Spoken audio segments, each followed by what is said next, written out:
And then it works its way into Garrett P. Judd, who's the one who actually, Judd families who want to actually purchase all this land from the king. Okay.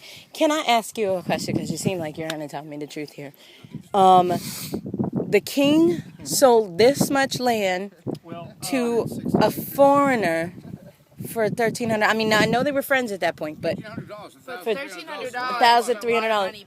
But that was But for still, 160 acres, not the 4,000. Yeah. Okay. That was just that wasn't under any kind of duress or anything. Like he did it just because. Why? He did it for money. Okay. Which helped his people. Okay. By Garrett P. Judd buying that property, he could bring over cattle, cowboys, and more resources, more trading. Okay. So the king was up for it because that way there's more trading and the people would have more options in life. So they saw it as a sign of progression. Good. Okay. Now, to certain Polynesians, or I should say Hawaiian heritage, some feel that the white man came here and stole.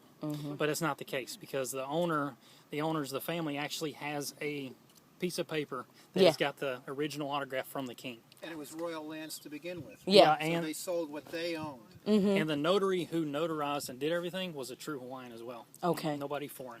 Okay. I just was wondering about that. I didn't know what the reason was, why he would sell this much land, the land to him. He was selling it. That way it would grow. Now, that's good. That's a good king. Now, Ka'ava and Hakipu'u were separate. Okay. Because each tribe had its own ahupua'a, which means its land division. Okay. Had its own section. And now, Hakipu'u was bought for $5,200, and then Ka'ava was bought for $4,000. Okay. Yeah. Wow. From different people. I believe, let me think here. I want to say it was actually Hakipu'u that was purchased through a third party? Yeah, it was through a auction. Okay. It was through an auction. Basically, the queen who had it last never left it to anybody. Oh, okay. So it was put up for auction, and that's why one of the sons got it.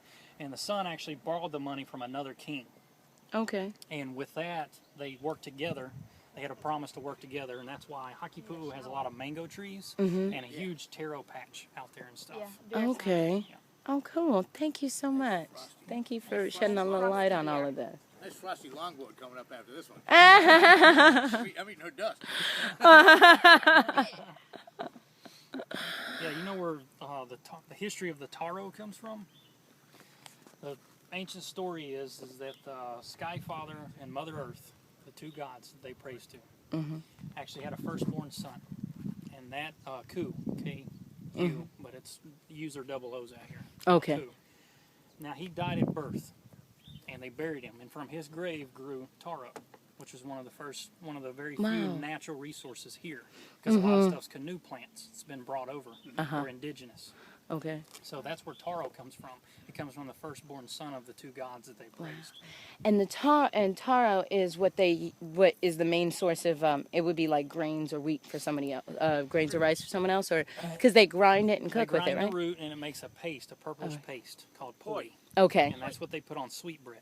Okay. And it's one of their. Is that high in calorie intake or anything like that? I'm trying to think of when civilization started, they needed something that. It was good substance, good nutrients. Okay. But I don't know what calories or nothing, no.